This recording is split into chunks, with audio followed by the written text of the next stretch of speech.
원장님께서는 노무현 대통령 비서관을 역임하시고 전남대병원 상임감사로 일하는 등 다양한 정치 행정 경험을 이렇게 하셨는데요.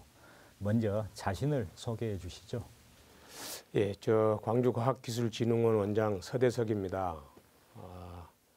많은 사람들이 대통령 비서관 했다 그러고 뭐 전남대학교 상임감사 또 과학기술진흥원 원장 그러면 다들 벼락 출세했다고 생각을 하는데 사실은 모든 인간에게 있어서 벼락 출세란 것은 없는 거죠. 제가 대학 1학년 때 들불야학을 시작했고 또 대학 2학년 때 광주 5월 항쟁을 맞이했고 그때 돌아가신 윤상원 열사랑 같이 투사일보를 제작 배포하면서 광주 항쟁에 적극적으로 참여하게 됐죠. 그런 연후에 학교를 재적, 복학, 반복하다가 한 10여 년 뒤에 이제 졸업하게 됐고요. 그 광주 항쟁에 참여했던 인연으로 89년도에 13대 총선이 있었을 때 처음으로 여소야대 국회를 만들었습니다. 그래서 그때 국회 광주 5.18 광주민주화운동 진상조사 특별위원회가 설치됐고 그 위원회 실무위원으로 참여하면서 정치를 이제 배우기 시작했습니다.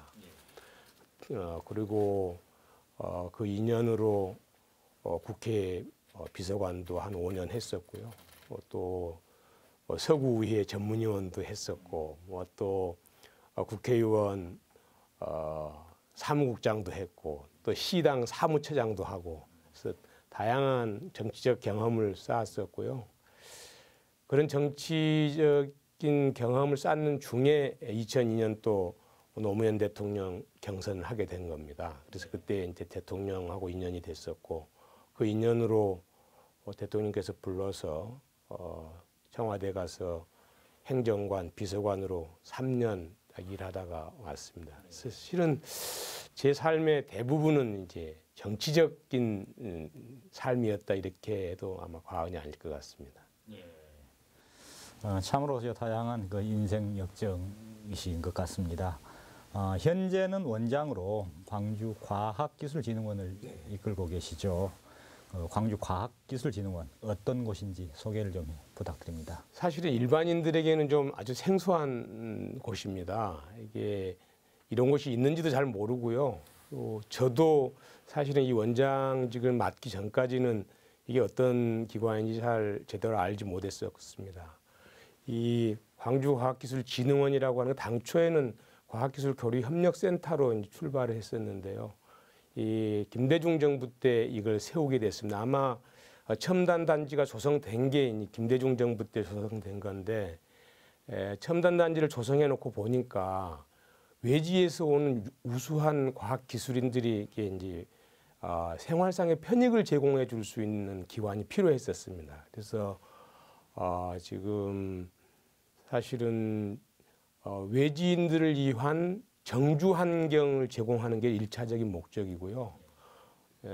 또 하나는 이제 기초과학 인력 양성을 하는 것을 지원해 주는 게 2차적인 기관 목적입니다. 그래서 아마 이 과학기술진흥원 그러면 그 안에 장기 임대 숙소가 있고 또 게스트룸이 있고 국제회의장, 대중소 회의장, 사우나 시설, 그다음에 헬스클럽, 레스토랑 이런 것이 다 갖추어져 있는 일종의 복합 컴플렉스 시설이다 이렇게 보면 되고요.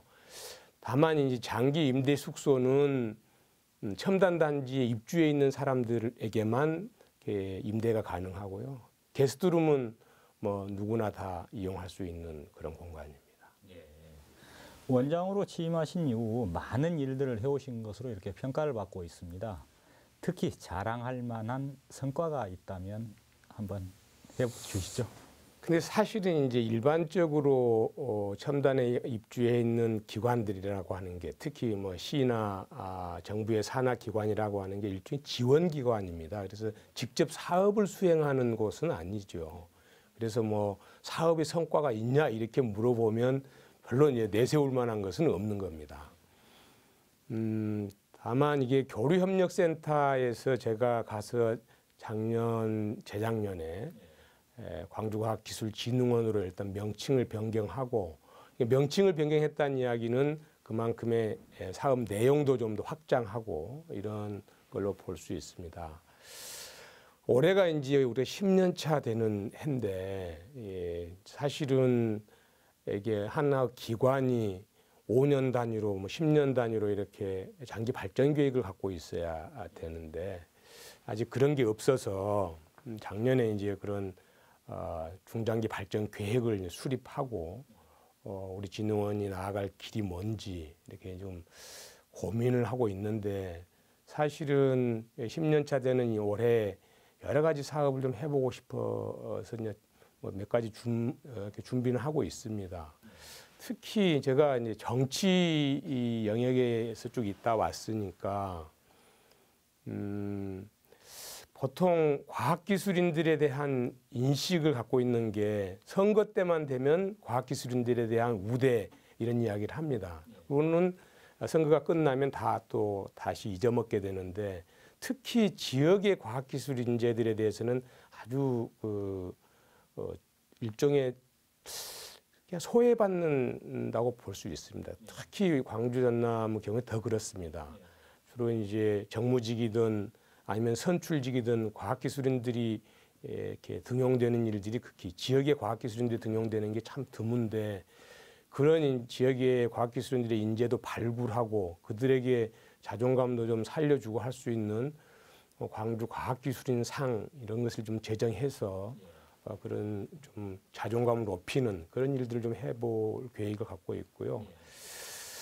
하여튼 광주의 대학과 산업체 연구소와 이렇게 연계해서 저희들이 1년에 한 당초에는 60억에서 요즘에 이제 30억까지 내려왔는데, 그런 창의인력 양성 사업을 지원하고 있습니다. 그래서 대학의 우수한 뭐 과학기술인들을 양성해내는 일도 하고 있고, 또 그들이 연구한 그런 R&D 과제들에 대해서 산업으로 이관하는 이런 일도 연계해주고 있고, 그래서 나름대로 작은 위상을 갖고 있긴 한데 좀 더 활발한 역할을 좀 해야 되지 않는가 이런 고민을 하고 있습니다. 그 진흥원이 지금 출범한 지 올해로 딱 10년이 됐습니다. 올해 가장 역점을 두고 추진하는 프로젝트나 계획이 있으시다면 좀 소개를 해 주십시오. 문재인 정부 들어서 가지고 사실은 R&D 예산이라고 하는 게 한 20조쯤 됩니다. 국가 R&D 예산이. 우리 광주의 R&D 예산 한 1,000억 가까이 됩니다. 실제 이 1,000억 가까이 투자되는 R&D 예산이 어떻게 배분되고 있고 어떻게 쓰여지고 있고 또 어떻게 사후에 관리되고 있는지 이런 것들에 대한 체계가 어느 곳에서도 그런 걸 하는 데가 없습니다. 그래서 저희 진흥원이 광주의 R&D 예산을 요람에서 무덤까지 이렇게 관리할 수 있도록 하는 일이 하나 첫 번째 큰 일이고요. 또 하나는 민선 6기 들어서서 에너지, 문화, 친환경 자동차 이렇게 3대 밸리 축으로 가고 있는데, 지금 남구 대천 산단에다가 에너지 산단을 조성하고 있습니다. 그래서 그쪽도 지금 저희들이 하고 있는 첨단에서 하고 있는 것과 마찬가지로 그런 정주 시설을 제공해 줘야 되는 그런 필요성이 제기되고 있고, 그래서 가칭 이 이노베이션 클러스터 이렇게 해서, 사실 저희는 지금 첨단에 있는 진흥원은 아까 말씀드린 대로 장기 임대 숙소 40개, 게스트룸 32개 이 정도밖에 안 되는데 한 200실 정도 되는 그런 정주 환경을 조성해 보려고 지금 하고 있습니다. 그래서 올해 용역비를 반영해서 가능하면 문재인 정부 하에서 그걸 완공할 수 있도록 어떤 거기에 역점을 두고 좀 올해는 일을 하려고 하고 있습니다. 원장님은 개인적으로 지방자치 발전에 관심이 많은 것으로 이렇게 알고 있습니다. 현 지방자치의 문제점과 개선 방안을 이렇게 제시를 한다면? 글쎄요, 이제 정치하는 사람이니까 늘 지방자치 문제를 고민 안 할 수는 없는 거죠. 또 특히 올해가 지방 선거가 있는 해이고 문재인 정부 들어서자마자 최대 화두가 자치 분권이 화두로 떠올랐습니다. 이제 우리나라도 지방자치를 한 지가 벌써 한 20여 년이 넘고 이제 정착할 단계에 와 있긴 한데 아무래도 지방자치 하면 많은 사람들이 특히 정치를 하고자 하는 사람들의 개인적 욕구 충족 수단 뭐 이런 정도로 생각해 왔던 것이 아닌가. 정작 지방자치 그 중심에는 사람이 있어야 되는 거고 특히 그 지역의 주민이 주인이 되는 게 지방자치라고 할 수 있는 건데 아직은 그러지 못하고 아직도 우리 사회에는 주민이나 시민이 객체 또는 대상으로 전락하고 있다 이런 생각이 들고요. 5월에도 80년 5.18 광주가 갖고 있는 그 광주 정신이라고 하는 게 지역 공동체라고 보고 또 지난해 촛불 민심도 결국은 어찌 보면 세상을 바꿔가는데 주민, 또 국민이 주인 됐을 때 가능한 일이다 이런 생각을 하게 됩니다. 그런 이제 주민이 주인 되는 세상, 이게 이제 진정한 지방자치라고 할 수 있을 텐데 그러기 위해서는 성숙한 민주시민 교육이 이루어져야 된다. 저는 가장 큰 문제로 이제 그렇게 보고 있습니다.